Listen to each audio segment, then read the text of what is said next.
ኤርትራውያን ጉዳይ ላይ ቀደም ሲል ያስቀመጥኩት ነገር እንዳለ ሆኖ ገብታችሁ መናገር የምትፈልጉ ካላችሁ እድሉን ሰጣችኋለሁ። ግን ቅድመ ሁኔታው እንዳለ ነው። ቅድመ ሁኔታውን እሱ ስታልፉ ነው ወደ ውይይቱ እንገባው ለማለት ያለው። ካላችሁ ግን ራሳችሁን እንድትከላከሉ እድል ሰጣችኋለሁ ለማለት ያለው። ፎረማችን ምንድነው የምትለው? ቴዲ እኔ እንኳን አመሰግናለሁ ስለምትሰጠኝ እድል ማለት ነው የምፈልገው። ብዙ ነገር ተነስቷል። የሚጨመር አጀንዳም ያለ አይመስለኝም እንደውም ብዙ ስለሆነ። ስለዚህ ተራዬን ጠብቄ አትሊስት ትግራይን በሚመለከት ላለው ጉዳይ አስተያየቴን ለመስጠት ነው የገባውና አመሰግናለሁ ለምትሰጠኝ እድል።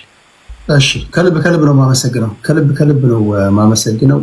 የት ነበር ካለ እሺ ብዙ ስለሆነ አጀንዳው እኔ ጀስት እንደ ዜናና በሳምንቱ የተመረጠውን አበይት ክስተት ለመንገር ያህል እንጂ አንድ ጊዜ አጀንዳውን ስነግራችሁ ሁሉም ይተነተናል ማለት አይደለም። አንዳንዱ የሳምንቱን አበይት ክስተቶች እንደ ዜና መናገር ስለሆነ እናንተ የምትፈልጉትን ብቻ እንድትተነትኑ ይሁን። በድጋሚ የደቡብ ትግራይ ዋና አስተዳዳሪ አመራሮቹን ይዞ አፋር የከተመውን ጦር ተቀላቅሏል። ይህን ሰምታችኋል። ይህን ይነግራችኋል። እዚህ ጋር የአፋድ ዋና ሰብሳቢ እስክንድር ነጋ ስድነት፣ ተሳዳቢነት የአማራ ፖለቲከኞችን ከትግል ሜዳ እያራቀ ነው ተናግሯል። አጠቃላይ መግለጫ ሰጥቷል። ያደረጉት ስላለው ተጋድሎ ማለት ነው። ይሄን አስመልክታችሁ የአማራ ትግል ይሄድ ነው ያለው። አሁን ያለበትን ደረጃ ትገመግማላችሁ ማለት ነው። ወደ በኋላ አካባቢ የአሰብን ጉዳይ አስመልክቶ ፕሬዝዳንት ኢሳያስ አፈወርቂና ጠቅላይ ሚኒስትር አብይ አህመድ የተናገሩትን ንግግር አስታካችሁ እሱን እንተነትናለን። እነዚህ ናቸው ዋና ዋና ጉዳዮች። ደብረጽዮን የተናገረው ንግግር ከሀብቶ ኪሮስ ጋር የያዛችሁ ነው የምትናገሩት። ያው ለመጀመሪያ ዙር 8 ደቂቃ እንሰጣችኋለን። ዛሬ ረጅም ሰዓት አንቆይም። ማክሲመም ምናልባት 3 ሰዓት ብቆይ ነው ከዚህ በኋላ። ከዛ ነገ የሁኔታው አገባና የቀረውን እንቀጥላለን ለማለት ነው። ሰዓታችንን በጣም ውጤታማ ሆነን ለመጠቀም 8 ደቂቃ አለን። በስከት 80 ደቂቃ አድርጌው ነበር። እዚህ ጋር አስተካክለው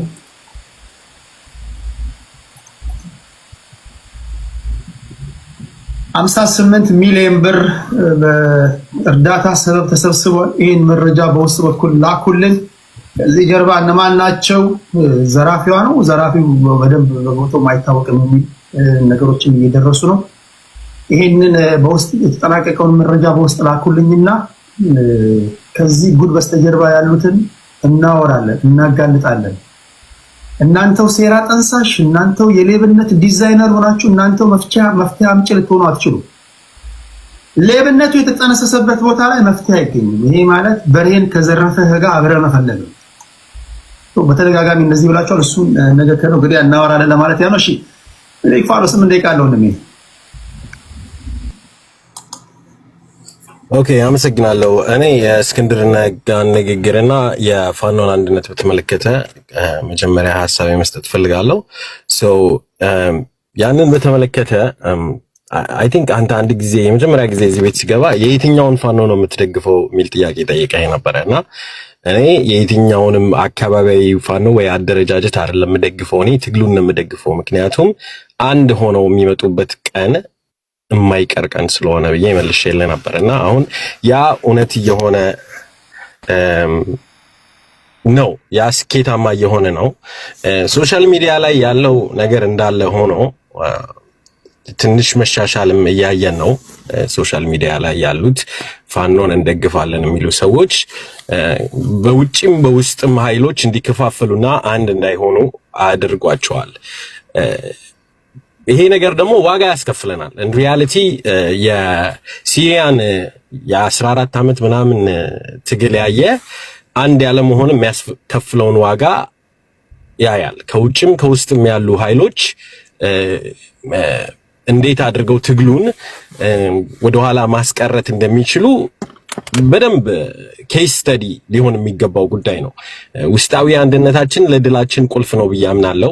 እስክንድር ነጋ የአፋሕድ በተመሰረተ ጊዜ ያደረገው ነገር አንድነቱን ወደኋላ ጎትቶታል ብዬ አምናለሁ። ስፔሲፊክሊ እሱም የሚወስደው ኃላፊነት መኖር አለበት። እዚህ ጋር መጥተው አንድ እንሁን፣ ቀደም እንደተጠቀስከው ሁሉም የፋኖ አመራሮች መጥተው አንድ እንሁን ስላሉ ብቻ የሚመጣ አንድነት የለም። በተግባር ነው አንድነቱ ሊመጣ የሚችለው፣ መሬት ላይ ነው አንድነቱ ሊመጣ የሚችለው። አሁን እየሄዱበት ያሉት መንገድ ግን አላስፈላጊ መስዋዕትነትን ከመክፈል አላስፈላጊ ጊዜን ከማባከንና ህዝባችን ላይም ብዙ አላስፈላጊ ጉዳትን ከማምጣት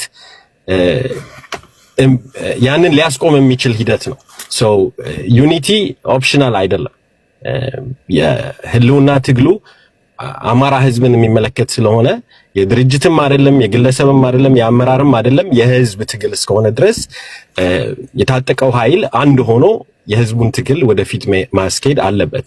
እዚህ ውስጥ ያየናቸው እስካሁን ድረስ ያየናቸው መሰናክሎች ለምሳሌ አካባቢነት ወይንም በአካባቢነት ላይ የተመሰረተ የስልጣን ፍላጎቶች ኢሬሌቨንት ናቸው እውነት እንነጋገር ከተባለ።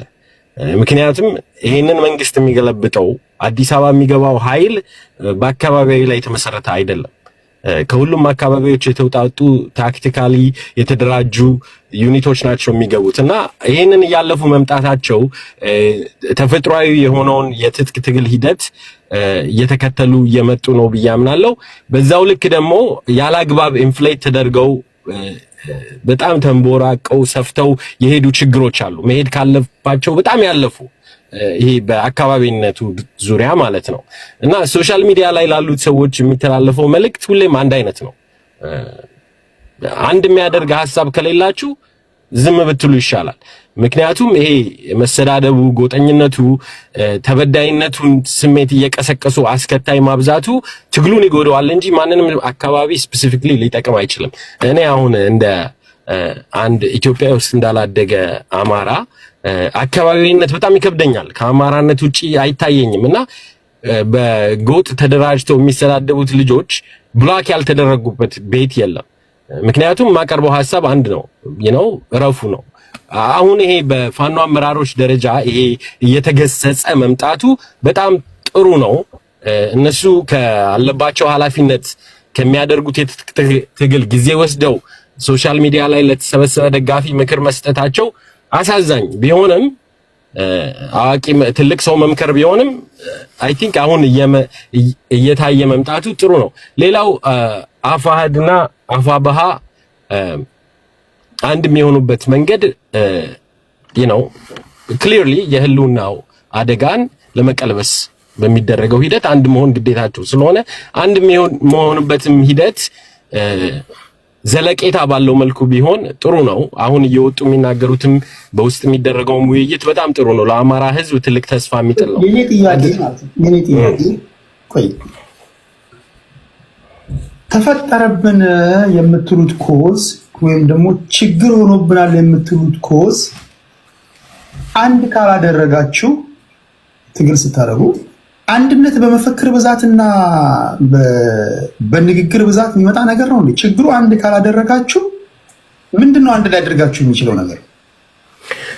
በችግሩ ተስማማችሁ ማለት ነው ወይ አልገባችሁ ማለት ነው ወይስ ምንድነው ታዲያ? አንድ ለምን ይሄን ያህል መፈክር ማብዛት ነው ያልገባኝ ነገር ነው። ሶ የፋኖና አመሰራረት ወይንም ፋኖ እንዴት እንደመጣ ስታይ እንደ ኖርማል ድርጅት የተወሰኑ ሰዎች ተሰብስበው ያስፈልጋል ብለው መስርተውት ምናምን አይደለም የመጣው። ፋኖ የመጣው ከፍተኛ የሆነ ወረራ ደርሶብን ሁሉም ሰው በየአካባቢው ተደራጅቶ ፋኖ የሚባል ኃይል ከዛ ውስጥ ነው የወጣው። ሰው ከላይ ወደ ታች ሳይሆን ከታች ወደ ላይ የተመሰረተ ድርጅት ነው። እዚህ ውስጥ ብዙ መስዋዕትነት የተከፈለበት አለ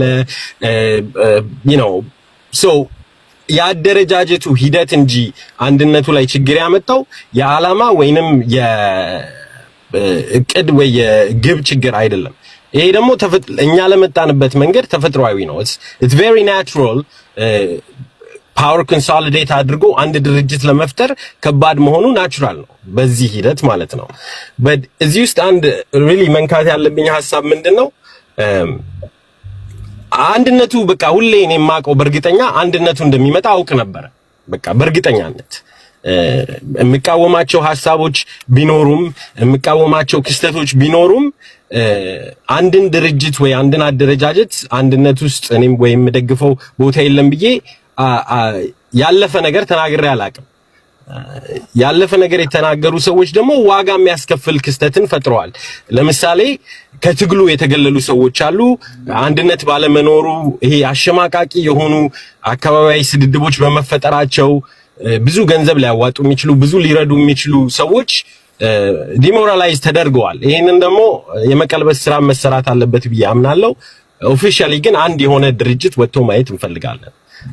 ኦፊሻሊ ጠንካራ የሆነ መመሪያ አመራር ያለው ኦኬ ኤኒዌይስ አንድ ደቂቃ ካለኝ መጨረሻ ላይ መንካት የምፈልገው የአሰብ ጉዳይ በአብይ አህመድ አፍ ሲወጣ ምን እንደምሰማ ታውቃለህ? ዲስትራክሽን የሚል ቃል ብቻ ነው ለኔ የሚሰማኝ።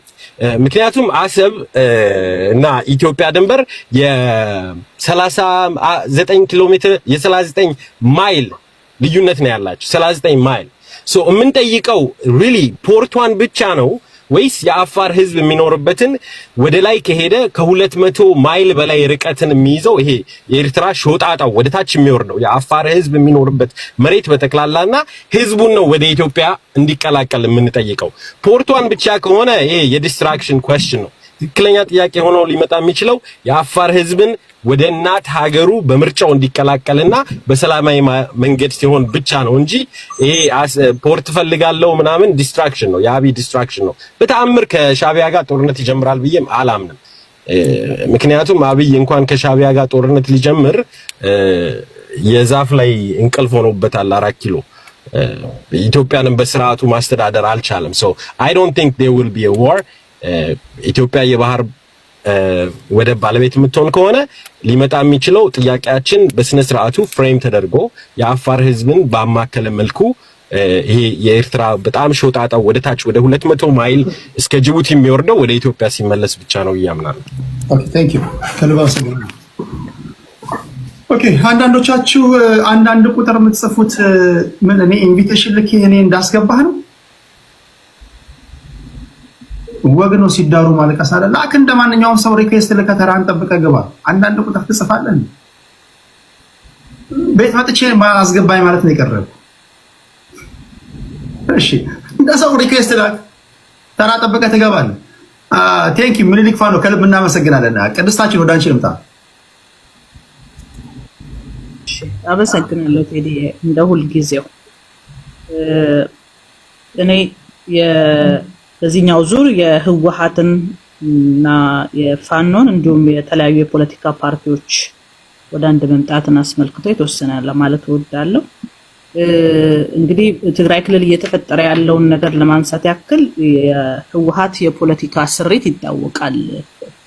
አያጅቦ መጣልህ የሚል የፖለቲካ ስሪት ነው የነበረው። ሁልጊዜ የሚያሰጋህ ጠላት አለ የሚል አይነት የፖለቲካ አሰራር ነው ሲሰራ የቆየው። ይህንን በትግራይ ህዝብ ላይ አድርጎታል። እንደገና ይህንን ውሳቤውን መልሶ በኢትዮጵያ ህዝብ ላይ አድርጎታል። አንዱ ያንዱ ጠላት አንዱ ላንዱ ስጋት እንደሆነ ጭምር አድርጎ ላለፈው 27 ዓመት ሀገር የመራበት ሂደት ነው።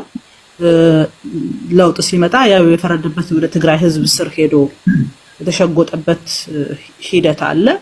በዛም እኛን ካልደገፋችሁ ከኛ ጎን ካልቆማችሁ ሊያጠፉህ ነው፣ ተሰብስበው መተው ሊበሉህ ነው የሚል አደገኛ ህዝቡን በከፍተኛ የፍርሃት ቆፈን ውስጥ በመክተት የትግራይ ህዝብ ሳይወድ በግዱ ከህወሓት ጎን የቆመበትና በጣም ብዙ ዋጋ የከፈለበት ሂደት ነው ያለው። እንግዲህ እዛ አካባቢ ላይ ሲደረግ የነበረውን እንትን ስናይ አብዛኛው ኢትዮጵያዊ በ27 ዓመቱ ህወሓት ሀገሪቷ ላይ በደል አድርሷል እንላለን። ግን ሁሉ ጊዜ የሚረሱት እዛው እያሉ በተለይ ከአድዋ ውጪ ያሉት የትግራይ አካባቢዎች ሁሉ ጊዜ ከሌላው አካባቢ ባልተናነሰ በህወሓት ሲጨቆኑ የኖሩት። ለምሳሌ አሁን ተንቤን፣ እንደርታ፣ ራያ አካባቢዎች በደንብ አርጎ ማንነታቸውን እስከ ማጥፋት ድረስ ከፍተኛ በደል ሲፈጸምባቸው ነው የቆዩት። ነገር ግን አንድ ላይ ማንነታቸውን አጉልተው እንዳያሳዩ የዛ አካባቢ ላይ ያላቸው ፍላጎታቸው የኢኮኖሚ ሌሎች የባህል ጥቅሞቻቸው እንዳይጠበቁ ጭምር ግፍ ሲሰራባቸው ይሄንን ወጥተው ደግሞ እንዳይናገሩ በስመ ጠላት አለህ ይገሉሃል በሚል ህዝቡ ለዘመናት ተጨቁኖ መከራውን ሲያይ ነው የቆየው። በዛ ጦርነት ህዝቡ ህወሓትን ለማዳን ብዙ ዋጋ ከፍሎ ሲነግራቸው የነበረ አያጅቦ መጣልህ ፖለቲካ የትም እንዳልደረሰ የታየበት ነው። ስለዚህ እዛ ክልል ላይ ከዚህ በኋላ ህወሓትን ሽፋን መስጠት ከህወሓት ጋራ ሁሉ ጊዜ በሚሰራው ስህተት መሞት ልጆችን መገበር ታሪክ እየሆነ የመጣበት ሁኔታ እንዳለ በደንብ እየታየ ነው። ምክንያቱም ህወሓት ከሃዲ ናት።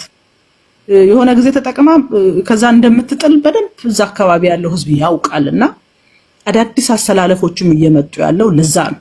እንግዲህ በህወሓት በተለይ በሰሜኑ ጦርነት ከጌታቸው ረዳ በላይ ህወሓት ህይወት እንድትዘራ ያደረገ ሰው የለም። በዛ ትግል ውስጥ ዓለም አቀፍ ማህበረሰቡ ጋር በደንብ በሚገርም ቋንቋ ያስረዳ ነበረ፣ ይከራከር ነበረ። ኢትዮጵያ ውስጥ ካሉት ሌሎች ብሔር ብሔረሰቦችና የመንግስት ባለስልጣናትም እንደ ጌታቸው አሁን ህወሓት ከሃዲ ናት ስትይ ምንድነው የካዱት ሰዎች? ህወሓት በባህሪዋ ከሃዲ ናት። አብረው ታግለዋቸው የነበሩ ሰዎችን በሴራ ሲገሉ እንደነበረ የነ ክንፈ ዳኘው ታሪክ አንዱ ማሳያ ነው። እና ሀየሎ ማርያ ታሪክ አንዱ ማሳያ ነው። በተረፈ ደግሞ ትልቅ የፖለቲካ አሰላለፍ የነበረውን ኦነግ ስልጣን በያዙ ማግስት እንዴት አድርገው ሰራዊቱን ጭምር ምሽክ አድርገው እንደበሉበትና መልሰው ከሀገር እንዳባረሩት ምንም የሚካድ ነገር አይደለም። ይሄ ባህሪዋ ነው፣ የህወሓት ባህሪ ነው። የትግራይ ህዝብ ሁልጊዜ በህወሓት የተነሳ የልጅ ልጁን ራሱን እየገበረ የመጣበት ሂደት ነው ያለውና እንዲህ አይነት ባህሪ ያላቸው የሆነ ሰዓት ይጠቀሙና ከኛ ሰርክል ውጪ ነው ወይም ስልጣናችንን ሊገዳደረን ነው ብለው ሲያስቡ የመካድ ባህሪያቸውን እንደገና በጌታቸው ላይ አምጥተውት እንዴት አድርጎ ጥሎ እንደወጣ ምናየው ነው። ለነሱ ትልቅ ሜስ ነው። በነገራችን ላይ የጌታቸው ከዛ መውጣት እኔ ሳምባቸውን እንዳጡ ነው የሚሰማኝ። ዋና መተንፈሻቸው ነበር። ቀላል የሚባል ፖለቲካ አልነበረም ሲሰራላቸው የነበረው። ስለዚህ እዛ ውስጥ እንግዲህ በተለያየ ምክንያት ያው ህወሓት ጎጠኛ ናት። አንድ አካባቢ አንድ ሰፈር ምናምን ነው ለመስራት የምትሞክረው ሁሉ ጊዜ። ከዛ ሰርክል ሲወጣ የመግደል የማባረር ስም የመስጠት እንዲህ አይነት ችግር አለባት። ከዛ ሁሉ ምስቅልቅል በኋላ ግን እዛው አካባቢ ላይ ጥያቄዎች መነሳት ጀምረዋል። ለምንድን ነው አሁን ህወሓትን እስከ ሞት ድረስ የምንደግፈው? ህወሓትን ትውልድ እስኪያልቅ ድረስ ትግራይ መከራ እስኪገባ ድረስ ለምንድን ነው የምንደግፈው የሚል የተለያዩ ድምጾች መምጣት ጀምረዋል። ይሄን ደግሞ በግልጽ ልክ ያሁኑ ሰውዬ እንዳደረገው ወጥተው የሚታገሉ ኃይሎች ተፈጥረዋል ማለት ነው። ስለዚህ አይ ቲንክ ህወሓትን ሌላ ኢትዮጵያ አካል አይደለም የሚያስወግደው፣ የትግራይ ተወላጅ ራሱ የትግራይ ተወላጅ ህወሓትን ለአንዴና ለመጨረሻ ጊዜ ከትግራይ ህዝብ ጫንቃ ላይ እንደሚያባረረው ምንም ጥርጥር የለኝም። ሂደቱም የሚያሳየው እሱን ነው ለማለት ነው። ሌላው የተለያዩ የፖለቲካ ፓርቲዎች ወደ አንድ መምጣታቸው በጣም ይሁን የሚያሰኝ በጣም ጥሩ ጅምር ነው። በነገራችን ላይ ለውጥ ከመጣ በኋላ ምርጫ ቦርድ ካደራጃቸው በኋላ በጣም ብዙ ፓርቲዎች ለመነጋገር አብረው አንድ ላይ ለመስራት በጣም ብዙ ጥረት አድርገው ነበረ። በብዙ ምክንያት ፌል ሲያደርግ ነው የቆየው። እንደምታውቁት የኢትዮጵያ የፖለቲካ ባህሪ በጣም አስቸጋሪና የግለሰቦች ኢጎ ላይ የተንጠለጠለ ነው። ሰዎች ለመምራት እንጂ ለመመራት ፈቃድ የሌላቸው፣ ምናልባትም አንዳንድ ፓርቲዎች ማህተማቸውን በቦርሳቸው ይዘው ፓርቲ የሚል ስያሜ ይዘው የግል ፒኤልሲም ጭምር ያደረጉበት ታሪክ የማይረሳ ነው። የተለያዩ ትብብሮች፣ ቅንጅቶች ይደረጉና በግለሰቦች ኢጎ ምክንያት ከተወሰነ እንቅስቃሴ በኋላ ተመልሶ ሲፈርስ እናያለን። ለዚህ ትልቁ ማሳያ ቅንጅት ነው። እንግዲህ ቅንጅትን የሚያክል ትልቅ ፓርቲ ተመስርቶ እስከዛሬ ድረስ ስለ ቅንጅት መፍረስና በቅንጅት ውስጥ ስላጋጠሙ ነገሮች ልደቱ የሚነግረን ሌላ ነው፣ ፕሮፌሰር ብርሃኑ የሚነግሩ ሌላ ነው። በህይወት እንኳን እያሉ ያን ታሪክ ፍንትው አድርገን እንዳናይ መከራ የሆነበት የግለሰቦች ኢጎ የሚታመምበት በጣም ትልቅ ችግር ያለባቸው ሌሎችም ህብረትም የተፈጠሩባቸው ሁኔታዎች አሉ። የአመራሮቹ ስልጣን ፈላጊነት ግን በጣም ብዙ ዋጋ የሚያስከፍለን ሆኖ አይቼዋለሁ። እኔ በእነዚህ የፖለቲካ ፓርቲዎች ሁኔታ ላይ ሳየው ቀደም ሲልም 9 የክልል ፓርቲዎች አንድ ላይ ተሰብስበው እንደዚሁ አይነት ቅንጅት ነገር ፈጥረው አይቻለሁ። እኔ በአጋጣሚ ፓርቲዎቹን በቅርበት ስለማውቃቸው ይሄንን ከማድረግ የዘለለ በህይወት ለመቆየት የሚችሉበት እድል የላቸው። ይሄን የምንበት ማስረጃ እንትኖች አሉኝ። ለምሳሌ ስም መጥቀስ አልፈልግም። ከነዚህ ፓርቲዎች ውስጥ አመታዊ ጉባኤ ለማድረግ አባላት የሌላቸው ፓርቲዎች አሉ። ስም ብቻ ይዘው ማለት ነው። አንዳንዶቹ ይሄን እነሱም ስለሚያውቁ ነው። አንዳንዶቹም ከሌሎች ፓርቲዎች ብር በመክፈል አባላትን ለጠቅላላ ጉባኤ የሚበዳደሩ ናቸው። ስም ግን አላቸው። አንዳንዶቹ ቤተሰብ ናቸው። ባል፣ ሚስት፣ ልጅ ሆነው የውሸት ፊርማ አሰባስበው በአመት እስከ 3-4 ሚሊዮን ብር የሚበሉ ናቸው። ስለዚህ ከቅርብ ጊዜ ወዲህ ምርጫ ቦርድ ትንሽ ጠንከር ያሉ እንትኖችን ይዞ የመጣበት ሁኔታ አለ። ምክንያቱም አባላቶቻችሁን መታወቂያቸውን አምጡ የሚልና ወደ ዲጂታል ለመሄድ እንቅስቃሴዎች እያደረገ ያለበት ሁኔታ አለና ስለዚህ ያላቸው አማራጭ ምንድነው? ተሰብስበው የምርም ተወዳዳሪ ሆነው መውጣት የሚፈልጉ ከሆነ እንዲህ አይነት ጥቃቅን ነገሮቻቸውን ትተው በጋራ በተለይ በገዢው ፓርቲ በኩል ያለው ግዙፍነት ቀላል የሚባል አይደለም። የኢትዮጵያን ሕዝብ በሙሉ አባላይ ነው ብሎ 14-15 ሚሊዮን ሕዝብ አባል አለኝ እያለ የሚወዳደር ፓርቲ እየመጣ ብዙ ልዩነት ሳይኖርህ ተበጣጥሰህ ግን መተህ እዚህ ግባ የሚባል ነገር ማከናወን አይቻልም። እንኳንስ ተበታትነው አይደለም እንደዚህም በጋራ ሰብሰብ ብለው ከመንግስት ጋራ በተለይ ገዢው ፓርቲ ጋራ የሚኖርባቸው ትንቅንቅ ቀላል የሚባል አይደለምና ይሄ በጣም ይበል የሚያሰኝ ነው። ሌሎቹም በነገራችን ላይ ብዙዎቹ የፖለቲካ ፓርቲዎች የአይዲዮሎጂ እንኳን ልዩነት የላቸው። በቃ ምንም የብሔር ፓርቲዎች ብታይ ለኦሮሞ ታገላለው ብሎ 5-6 ፓርቲ ታገኛለህ። ለወላይታ እንኳን በትንሹ 3 ፓርቲ ምናምን አለው። ሌሎችም በየክልሉ ያሉትን ስታያቸው ቁጭ ብለው ችግራቸውን መነጋገር የሚችሉባቸው መድረክ ሳይፈጥሩ ግን የእንትን ነፃ አውጪ ነኝ የሚል ስም እየያዙ መጥተው የተቀመጡባቸውና የኢትዮጵያ ሕዝብም አማራጭ እንዳያገኝ ፖለቲካችን ሰከን ብሎ ፖሊሲ ላይ መነጋገር መወዳደር እንዳይቻል ያደረገ በጣም ብዙ የምርጫ ወረቀቱ ሲታተም ብታዩዋቸው በቃ ግራ እስኪገባው ድረስ ሰው ማአት የፓርቲ ማአት የሚመጣባቸው ሂደቶች አሉና መሰባሰቡ ለነሱም ይበጃል ለሀገርም። ምንድነው የምንሰማው? 2-3 ፓርቲ ጠንካራ ኢትዮጵያ ውስጥ ቢኖር ኢትዮጵያ ሕዝብ አማራጭ ይኖረዋል። ምንድነው ይዞ የመጣው? ምንድነው ቢመረጥ ቀጥሎ የሚያመጣልኝ? የሌላውን ፓርቲ ደካማ ጎን ለሀገሪቷ ምንድነው የሚሻለው የሚለውን ነገር በደንብ መስማት እንድንችል እድሉን ይፈጥርልናልና ይበል የሚያሰኝ ነው። ሌሎቹም እንደዚሁ ሰብሰብ እያሉ መምጣት አለባቸው ለማለት ነው። ሰዓት ይጨርሻል መሰለኝ። በነገራችን ላይ ክብራትና ክብራን ኢትዮጵያ ውስጥ ምን ያህል ፓርቲዎች ያሉ ይመስሏችኋል? እስኪ ሲገምቱ በቁጥር ምን ያህል ፓርቲ ያለን ይመስሏችኋል? ኢትዮጵያ ሀገራችን የ130 ሚሊዮን ህዝብ ባለቤት ጉደኛውም አብዶኛውም የሚኖርባት ሰባኪውም ተሰባኪውም የሚኖርባት ገንዘብ ሰብሳቢውም ተረጁም ረጁም የሚኖርባት ሀገር 60-100 ኦኬ።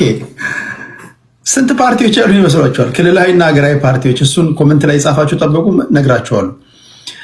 ቴንክ ዩ ቅድስታችን። ዋንጋሪ ወደ አንተ ልምጣ። በጣም እኮ ጉደኛ ህዝቦች ነን እኮ እኛ።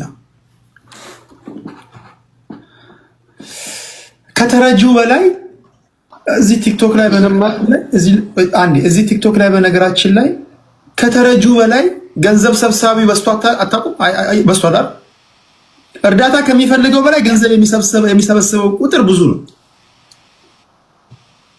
ኢትዮጵያ ውስጥ ከችግራችን በላይ በችግራችን ዙሪያ ላይ የተደራጁ የፖለቲካ ፓርቲዎች ብዙ ናቸው። ችግራችን ማክሲመም ቢጨመቅ 5 ወይ 10 ሊሆን ይችላል። የፖለቲካ ፓርቲዎቻችን ግን 10 እጥፍ ናቸው። ዋንጋሪ ደቂቃው አንተ ነው። እሺ ቴንክ ዩ ቴዲ አስ ዩዥዋል። በመጀመሪያ ከአትሌቶቻችን ነው የምጀምረው። በጣም ኢትዮጵያ አዝናለች።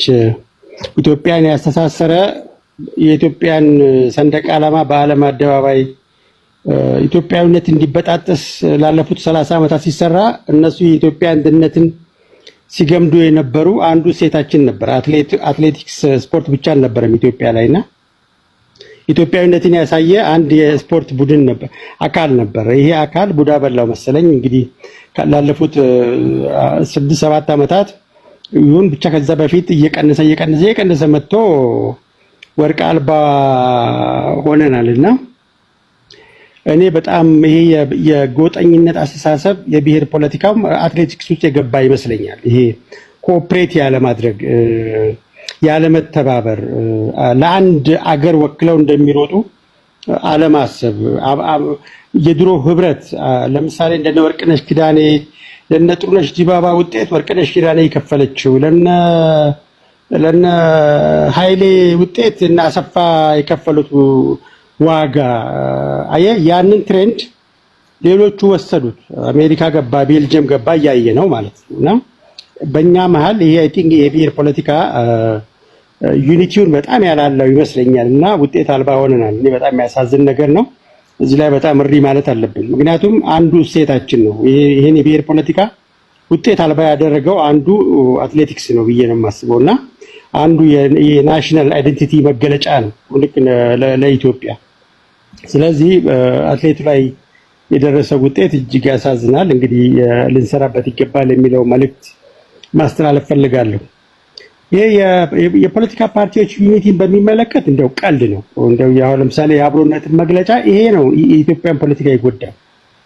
ለምሳሌ ከዚህ ውስጥ አንደኛውን ፓርቲ የዛሬ 4 ዓመት አካባቢ የተቋቋመ አንድ ነጋዴ በራሱ ገንዘብ ያቋቋመው ፖለቲካ ፓርቲ ነው።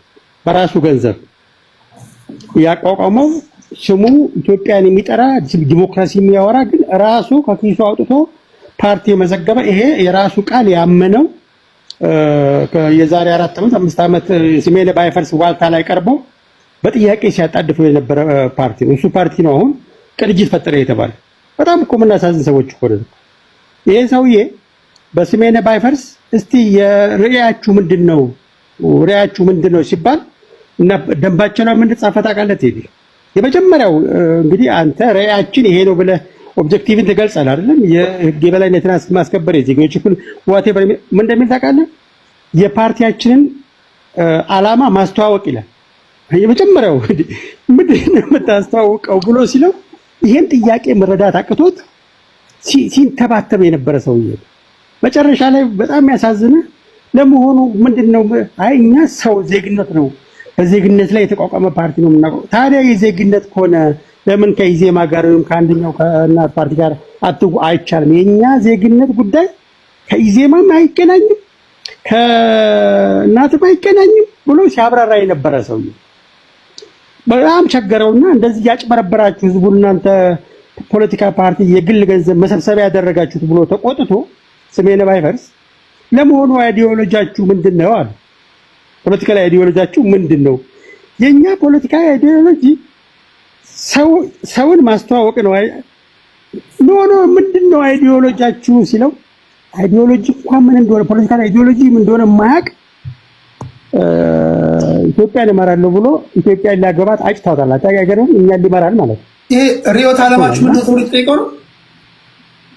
ሪዮት ዓለማችሁ ምንድነው ተብሎ አቅቶት ማለት ነው መለስ መጥቶ ነበር። እኔ ጋር መጥቶ ሪኩዌስት ልኮ ነበርና አላስገባሁትም። ዋልታ ላይ ቀርቦ ማለት እሱ ያይታችኋል። አንዴ መጥቶ ነበር ከስሜነ ባይፈርስ ጋር ቀርቦ አይደል? ከስሜነ ባይፈርስ ጋር ቀርቦ ማመን እኔ ደንግጬ እንዴት አይነት ፖለቲከኛ ነው የደፈረን? አየህ አብዛኛው ዝም ሲል ኢቭን በጀቱን ከየት አመጣው ሲባል ደግሞ ከኪሱ የከፈለ ለመሆኑ ደንቡ ላይ ጽፎታል። ኢማጂን እንዴት አይነት እኮ ድፍረት እኮ እንደተሞላበት ማለት ነው። ፖለቲካችን የማን መጫወቻ እንደሆነ አሁን የጥምራት የተፈጠሩት ምትላቸው ቅድስት እንደገለጸችው የባለፈው ምርጫ ላይ ለምሳሌ አንድ የምርጫ ጣቢያ ላይ የተፈጠረውን ነገር ልንገርህ።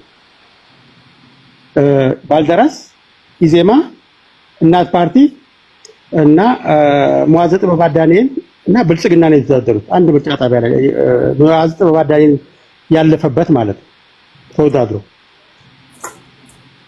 ባልደራስ፣ ኢዜማ እና ብልጽግና ተቀራራቢ ድምጽ ያገኙት 28000 26000 እንደዚህ በጣም የኔ ጥያቄ አሁን ብዙ ሰው እንደዋዛ የሚያያቸው እነዚህ የተለያዩ ፓርቲዎች ቅድም የአብሮነት ለኢትዮጵያ ሰዎች እና አቶ ልደቱ አያሌው የላኩልኝን ቴሌግራም ላይ ለጥፌዋለሁ። አሁን እያየን ያለነው ነገር የተለያዩ የፖለቲካ ፓርቲዎች ቅንጅት እየፈጠሩ ነው፣ ኮሊዥን እየፈጠሩ ነውና በጊዜ ሂደት ችግሮቻቸውን ነቅሰው አውጥተው ከተስማሙና ታግለው ለማታገል ህዝብን ማነሳሳት ከቻሉ አሁን ያለውን ገዢ ፓርቲ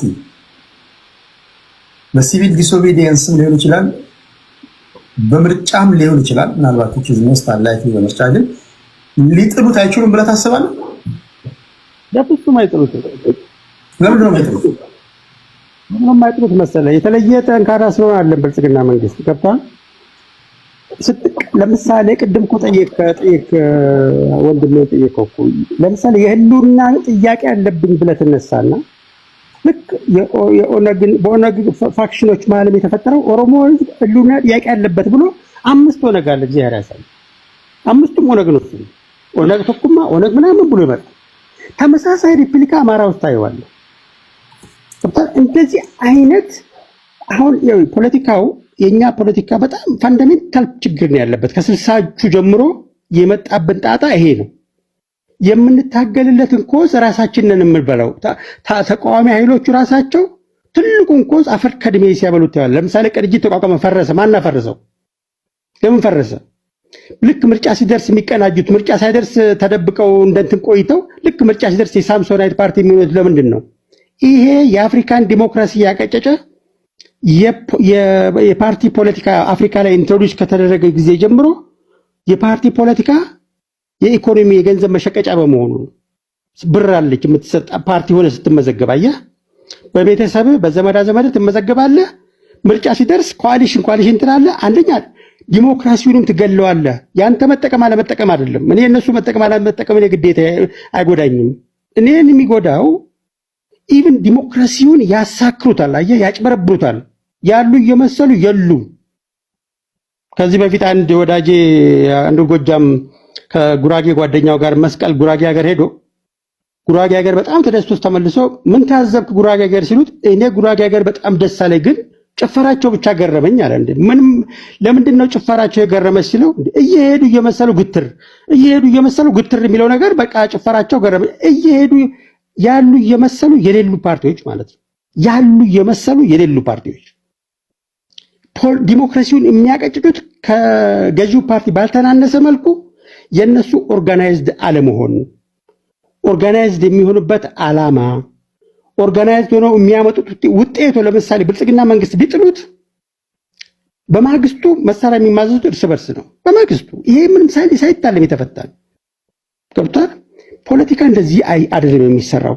ኢን ዘ ሎንግ ረን ፓርቲ መስረተ አባላት እንደ ካለቃ እኮ ስትጣላ ፓርቲ እኮ ነው የምትመሰርተው። ኢትዮጵያ ውስጥ የተለመደው እኮ አፍሪካ ውስጥ በሙሉ የተለመደው እኮ ይኮን ልክ አንተ በመመሪያው መሰረት ያንተ ሐሳብ ውድቅ ሲደረግ አፈንግጠ እኮ ፓርቲ ነው የምትመሰርተው።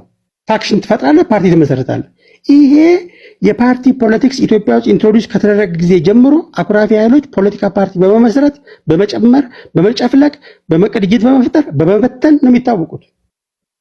ኢዴፓ ስንት ጊዜ ከስንት ፓርቲ ጋር ተዋሃደ፣ ከስንት ፓርቲ ጋር ቅንጅት መሰረተ፣ ከስንት ፓርቲ ጋር ተፈታ። ሌሎቹም እንደዚህ ተመሳሳይ። ይሄ መጥፎ ካልቸር እንደ አገር እየጎዳን ያለ ነው። እኔ ጥምረት መፍጠራቸው አለ የኔ ጉዳት ጥምረት የሚፈጥሩበት ወቅትና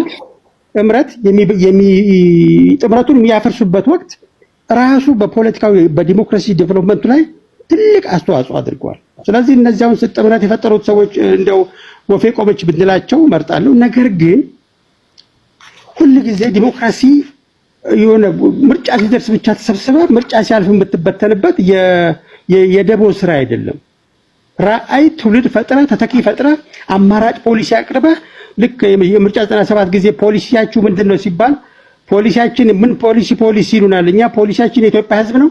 የኢትዮጵያ ሕዝብ መጀመሪያ መረጠን ፖሊሲን አምጣ፣ ከዛ ያንተ ፖሊሲ እናስፈጽም። ታሳውሳላችሁ 97 ምርጫ ላይ በጣም በአገር አቀፍ ደረጃ የተመዘገበ ፓርቲ እኮ ነው። ታሳውሳላችሁ ከና አቶ በረከት ጋር ሲወያይ የነበረው የወሎ ዲሞክራቲክ ፓርቲ ነው የሚል የመጡ ሽማግሌ ፖሊሲ ብሎ ያስጨናንቁናል። እኛ ፖሊሲ የለንም፣ ፖሊሲያችን የኢትዮጵያ ሕዝብ ነው። ፖሊሲን አምጣ ምረጠን እንፈጽምላለን። እንደዚህ አይነት እኮ ነው መጫወቻ ይሆን ነው።